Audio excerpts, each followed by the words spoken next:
Hello, folks. Welcome back again to FEAST Foreplay, the podcast where we have conversations about what is to come, everything about the Festival of Embodiment and Sexual Transformation. I'm Jordan Hackett, one of the festival's co-directors, alongside my wonderful business partner, Susan Stark. If you're wanting to join us, FEAST is happening again this year from the 21st to the 24th of May, 2026, here in the beautiful Northern Rivers of Northern New South Wales. We have an incredible rainforest subtropical venue out in the hills, and we would love to share that space. So jump into the link in the details of this video if you want to have a look at FEAST and what we're all about. I am super excited for this conversation today. I have Vanessa Vance, who has been a facilitator at FEAST several times, and this year she's stepped onto our elders team, which we are feeling so grateful for. Vanessa brings such an incredible generosity and depth and wisdom in her way, just showing up in service and joy for the community and for this work. Alongside an epic resume, you've got such incredible experience, and you're about to start a PhD in embodiment and consent, which I love, going deep in that intellectual way after all of the other really embodied work you've done in sexological bodywork, and also training with Betty Martin in the School of Consent. So I could blab on, but thank you for being here, Vanessa. It's awesome to have you. Thanks, Jordan. It's wonderful to be here. Yeah, fantastic. I'd love to hear something that has been unique in your professional experience or personal experience of doing this work. What's been a key moment that's really motivated you to keep going deeper? And maybe that's around your PhD, maybe it's in the other studies. What's driven you? Oh, that's a really interesting question. Because what comes to mind when you first say that is actually something more internal rather than external. So I feel like, I've kind of been this sort of embodied being from a child, and, have been very alive in my body as a child, and have had positive experiences that have supported that throughout my childhood, even though my external circumstances have been quite challenging at times. So to have this real, I feel very privileged and lucky to have had this very strong, resilient core part of me that I could connect to and hold on to. And I know that's not everybody's experience, particularly when it comes to being in your body, in relation to my sexuality, in relation to my sense of intimacy and connection with other people. I've had really good experiences that have laid a wonderful foundation. So what motivates me is more of an internal feeling and a sense of connection to self, and also connection to something greater than me. And, whatever that is, it's taken many forms over the years. In a sense, that's the piece that's kind of like, it's always that drive to connect to something, isn't it? We always have this drive as humans to connect to other humans, to connect to something that's greater than ourselves, to have these experiences of awe. And so I guess, this sort of my experience of diving into, eros and the erotic spaces and erotic fields has always, but I felt drawn more closer to the whatever that is that we want to feel more connected to. I feel more home when I'm connected in those spaces, to myself and to other people, and it feels like I'm touching that lightning, erotic vibe, whatever it is that you want to call it, that makes us feel alive. We're on that edge of what it means to be a human being. And that can be, in high intensity, or it could be in absolute deep, meditative, blissed out states, and whatever that is. So I guess that's it's a feeling for me that drives me. It's that wanting to connect, and then it just manifests in all sorts of kinds of forms out there in the world. So that's kind of how I would encapsulate that more than anything else. Thank you. And that, that drive has obviously led to what you're about to embark on as a really intensive piece of study and work in the world through a PhD. I'm fascinated because I have a lot of respect for people who choose to go that deep into something. And it's also something, up until this point at least, that I've had a lot of resistance around, like committing that much of my life to a piece of an intellectual endeavor almost. But like, I love words. I'm an intellectual person as well. So I get this transversing the different spaces, but what's particularly driving you to do that piece of work? Like, why are you choosing to embark on that journey?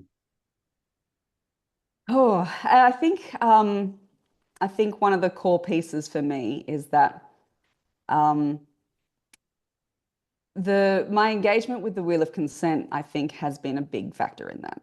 So it's, I've come across many different types of approaches and ways of working with people as I trained as a therapist, and oh, there's this new approach, oh, this is great, and you try things out, and and a lot of people find their groove in certain approaches of how to work with people, and the wheel of consent for me is just something that keeps giving.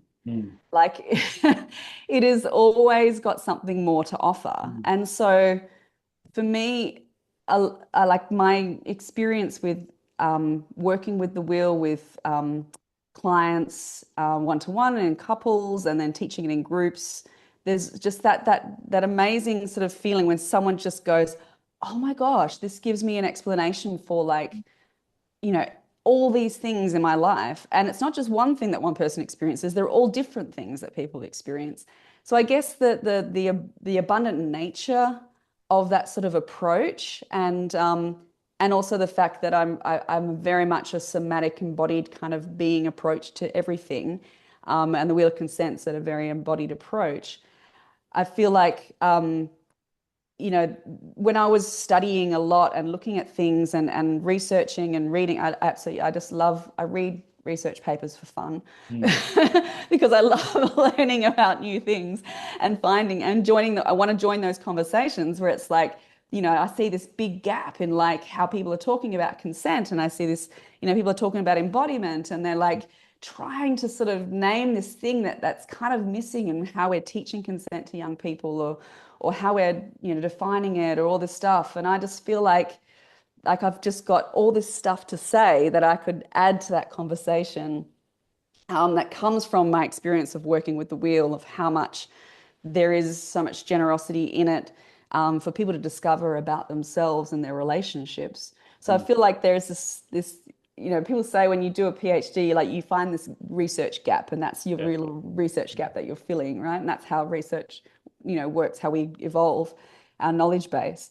But I feel like there's almost like the gap is quite a large void of things around between consent and embodiment, and there's a few people talking about it in various different ways, and I feel like I just kind of want to go in there and like really speak to it. And I feel really privileged to be in a position where I've got the capacity to be able to have that conversation about those things, to really contribute to that body of knowledge, and spread that out so people can benefit from this. So amazing. I love that. Yeah, it just sounds like such a service piece to the world, actually. And it's like, I wondered whether it's part of that conversation with the greater mainstream, in a way where that's the way some people converse, that's the way some people reference knowledge and understanding, is through that kind of methodology or way of compiling knowledge and understanding. And to be able to have that kind of piece sitting in there in the library of what's available from someone that's so embodied and aware of what it's like to be connected to somatic work feels really exciting for me. So I'm excited to see what comes of your dedication to that space. Thank you. Yeah, and you're really speaking to something that's really important, and that's sort of this embodied somatic approach to research and it's a tricky one, right? Because the academic language is words, and we have to describe something in words, and it's very cognitive, and it's how do you translate that embodied experience of something into words first of all, but then into a particular coded language of academic language. And so I feel I've got a challenge ahead of me, but at the same time there's I feel capable of being able to do something in that space to bridge that gap. Amazing. So embodiment consent is so foundational to FEAST. It's come up a few times in other conversations I've had, and I'm excited for it to keep emerging, but it's not the only thing we're talking about today. Before we dive into what we're talking about, I'd love to hear what your last experience of FEAST was like. Oh. Mm. I This is me coming back into my body and feeling for feelings and memories and reference points Mm. of what my time was like there last time, and bringing my attention there in this moment. And yeah, I feel like the what's coming to me now is the the venue and the land is really, really special. Mm. And I know that this year we're going back to the same place, and I'm really excited about that because I felt like there was a lot there on Mm. offer in regards to what the place could offer, the groundedness of it.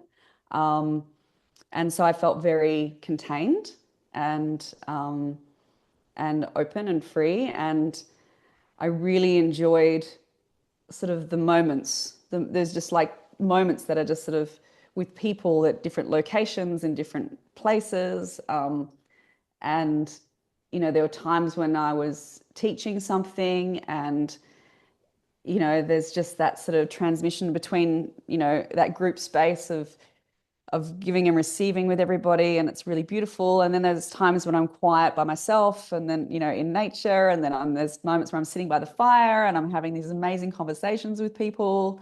um, so yeah, it feels like it's got my last experience felt very rich. I felt very nourished by the environment and the people, and there's lots of diversity of experiences. I Mm. got to sort of have those very calm and also the very, alive experiences at the same time.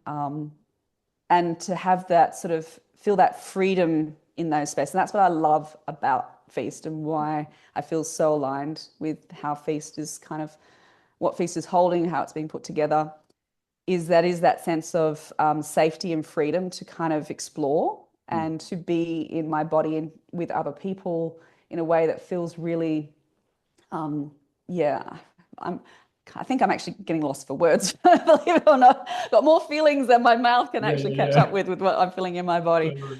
But yes, it's very much, yeah, I get to have something that I don't necessarily get to have Mm. at other places Mm. in my life, because the world is very much a place where we have to conform to a certain way of being.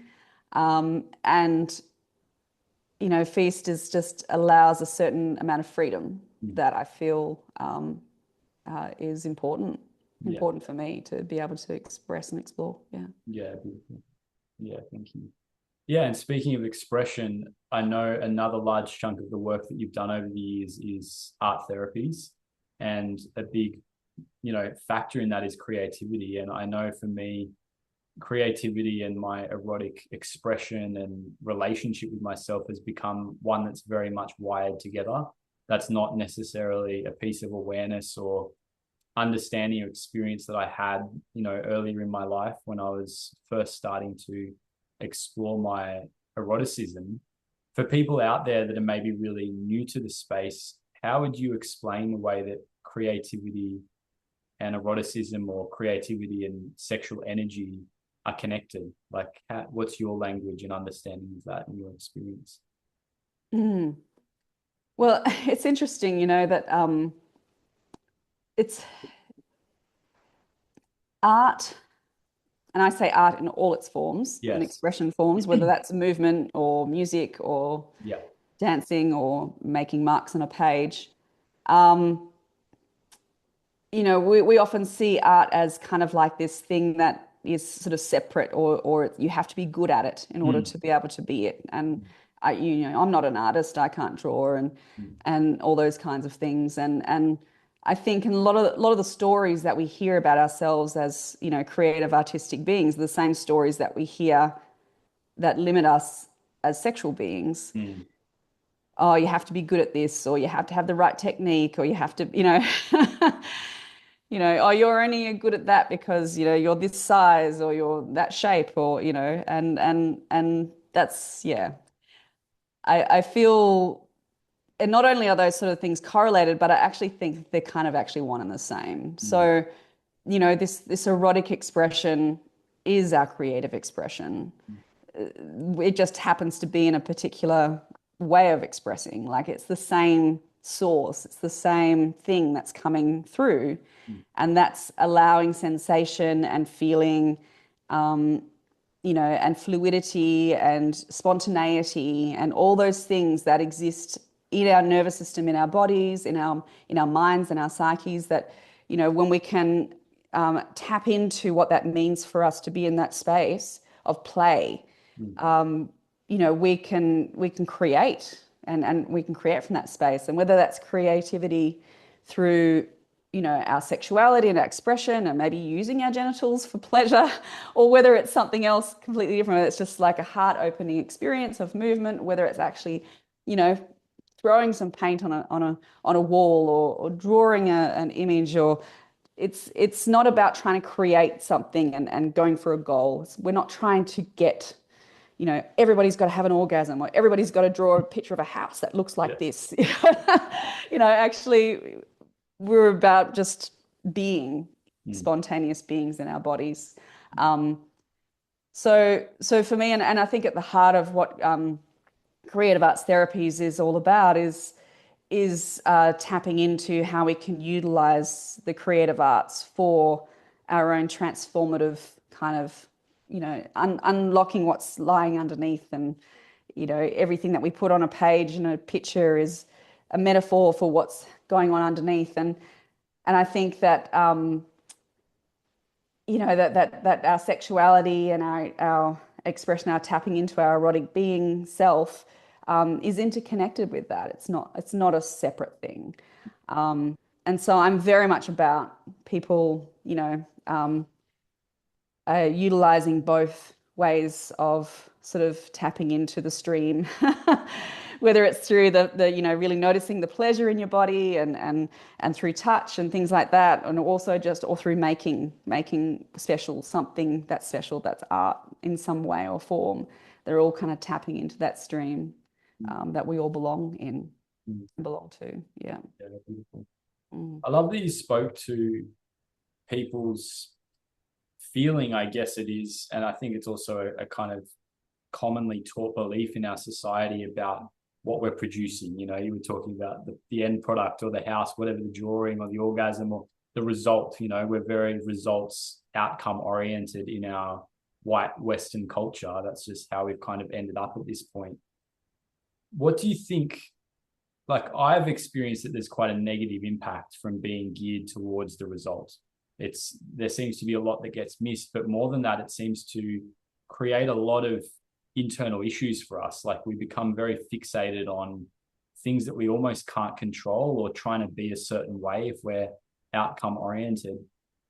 What do you think the gifts are of learning to let go of that idea of only focusing on the result? And like, how do you go about doing that if you're someone that's only recently come to this realization, or in the process in this very minute? Yeah. See, this is the thing, like, that's so many things to say. Mind is moving faster than my mouth. Where do I want to start? Let's have a feeling and slow down. Mm.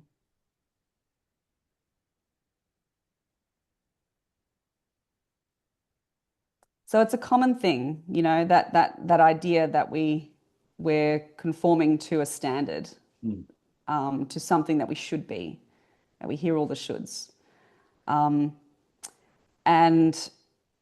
that we've all got different sort of stories that lock us into place around those shoulds.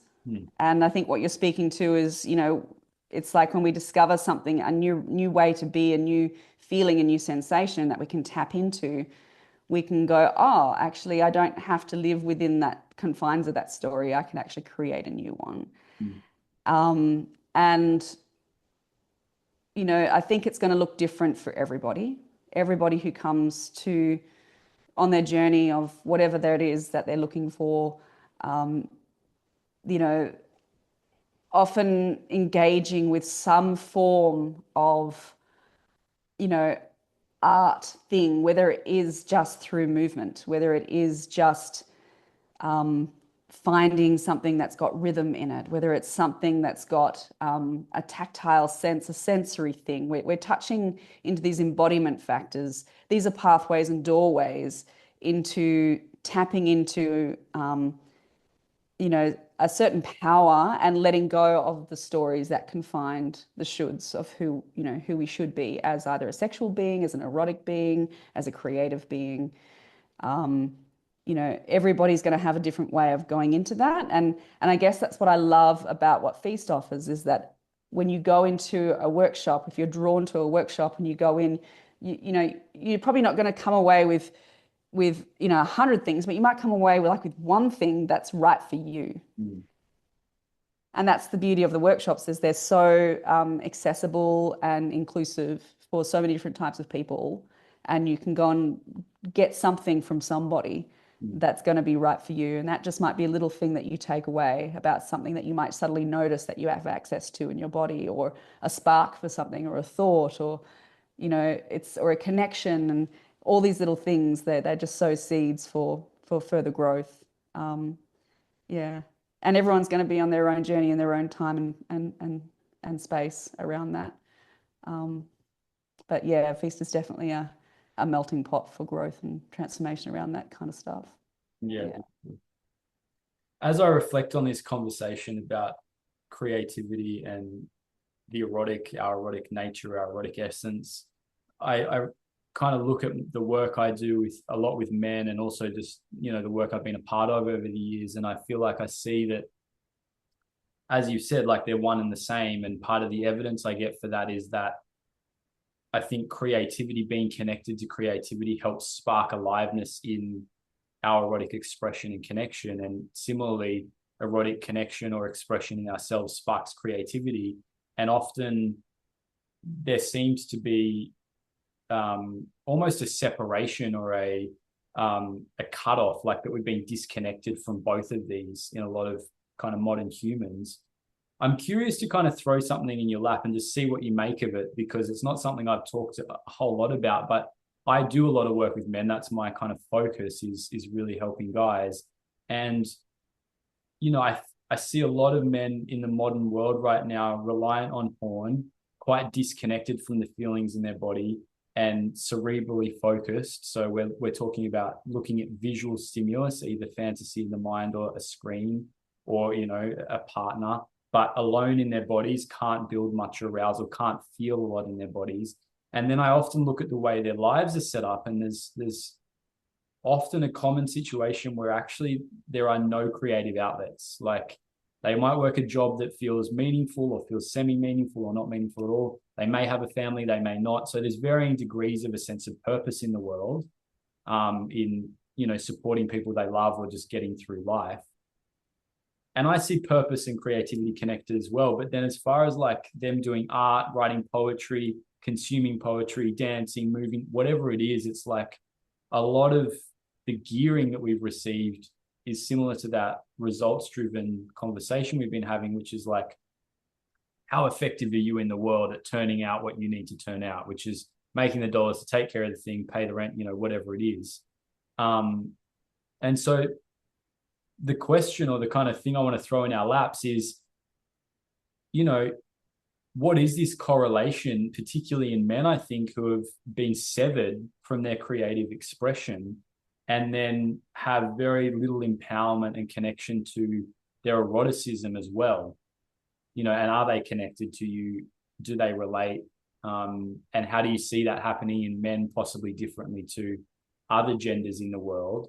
Because I believe there's a different kind of social cultural story that's happening there as well for men right now. Absolutely. And I think that taps into also the gender scripts that come across our way around, that art and making art and being creative is very feminine. Yes. And, you're not being a man if you're doing all that pansy stuff, right? Yes. That's all that negative, conditioning that happens around, that identity. And yet, when you look at, a death metal performer, Yes.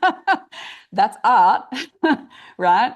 It's like this weird kind of thing that we do in our heads around, anyway. So it's the shaming of men around their creativity, I think, is a big thing.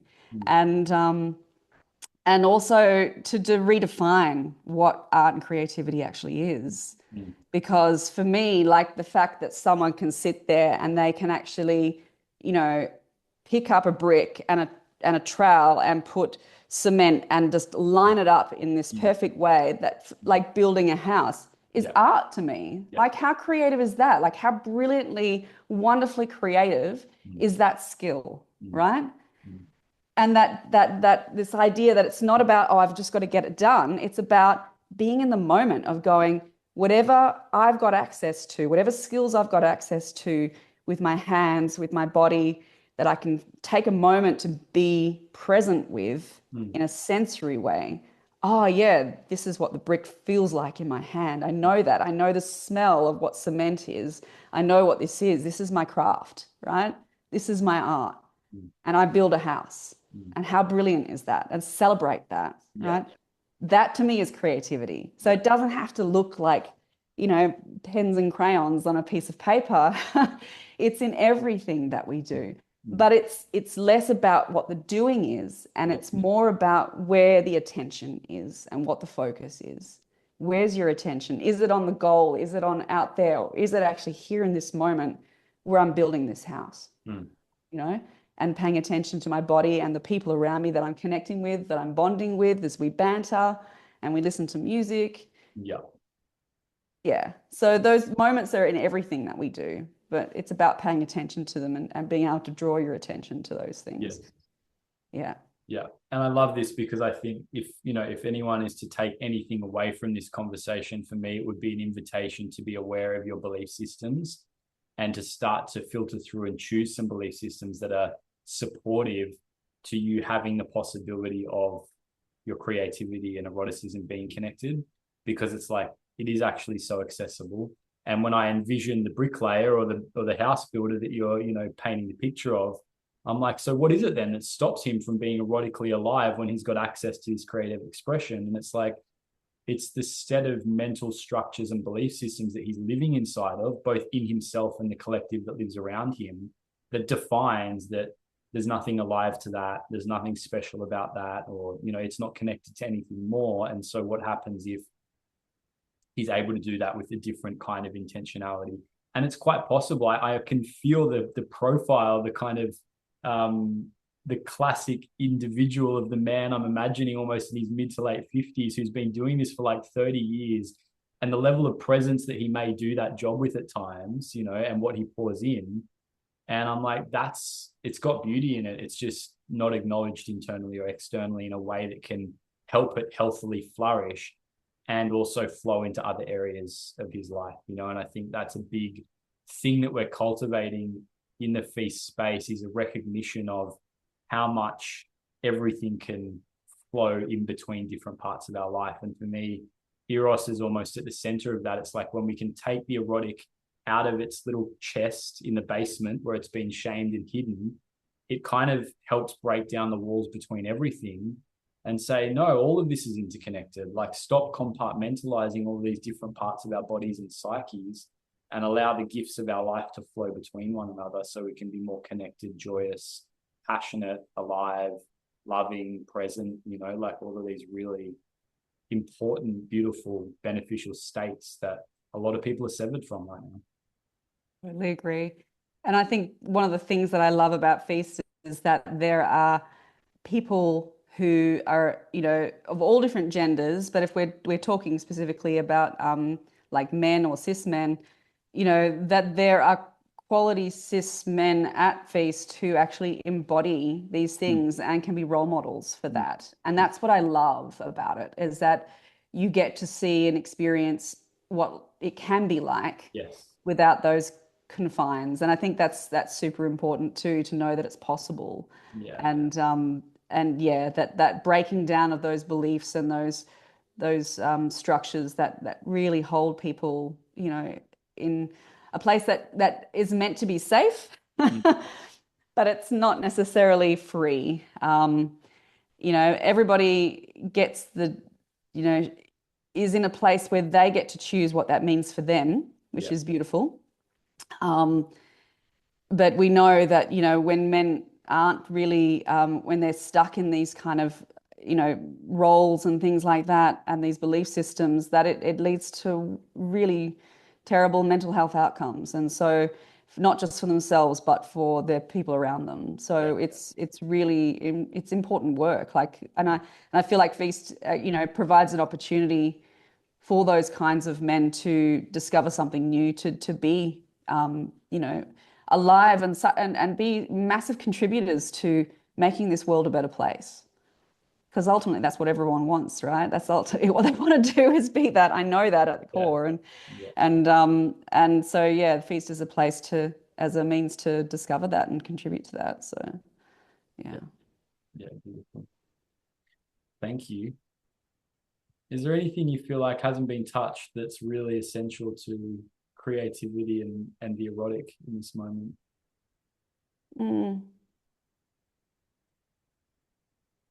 Well, I guess that's just more talking about what I'm going to be bringing to FEAST in regards to that. Yeah, please. Yeah, I'd love to hear that. We'd love to share that with folks. Yeah. So, I facilitated some art workshops last time, and and so this time, I'm going to be bringing something a little bit more sort of integrated into the whole FEAST community, which is more of a dedicated art space, so that people can come and make art if they want to, with lots of different kinds of mediums. And it's just a communal space to kind of touch point with that, because it might be a good way for people to sort of, integrate maybe what they're learning from a workshop. It might be a good way for them to just sort of ground and touch base with something, or, so there's going to be lots and lots of options, and of different things that they can use, and different ways that they can make use of the materials that are there. But it's in service to that whole idea that we've just been discussing around, being able to touch into your creativity, and then how that then translates into eros, and touching into eros and how that translates into creativity. So there's just this mutual beneficial, same kind of, place where people can come and do something that's going to be in service to that for themselves. So Thank you. We're feeling so grateful to have your space coming to life this year, and I know it's going to be a big gift to a lot of people in the community. And adjacent to this conversation we've been having, I know that space as well, of like the practical, physical, mental gift of integration time inside of a gently expressive space, like an art space that you can set up. I think in an experience where some people can be feeling a lot come up and a lot ignited in them, and a lot of new sensations and insights and awareness, to be able to come and be somewhere quiet or expressive with themselves and just move it through on paper, on the earth, whatever medium they're choosing, is really beneficial. I've experienced that myself. So thank you for bringing this idea to life and bringing such a big aspect of your gifts to our space. We're really excited to see how it unfolds. And for anyone that's listening, like, it's going to be available at various points throughout the festival. So it's kind of going to be ongoing, kind of running check-in space where you can go and just drop in at a time that feels good for you. So it's going to be a real resource for the community, I think. Right. I'm very excited about it. And it feels very aligned with how I feel of being in service to, FEAST as a whole, of bringing that sort of piece around, that touch point with art, creativity, and eros. And that's, feels really good. If you want to hear more about what Vanessa is going to be bringing to FEAST, we're going to drop a description on her profile on our website. So there'll be a link for that in the description of this video. And Vanessa does a range of amazing work. So if you want to connect with her work directly at any time, I'm also going to drop a link to your website, your socials, in the video description below, so you can reach out to her. She's available and is based in Perth. So we love having a Western Australian representative in our fold, crossing the continent. It's been such a pleasure, Vanessa. Thanks for bringing everything you have, and we can't wait to have you at FEAST in the flesh again in May. So looking forward to it. Thanks, Jordan.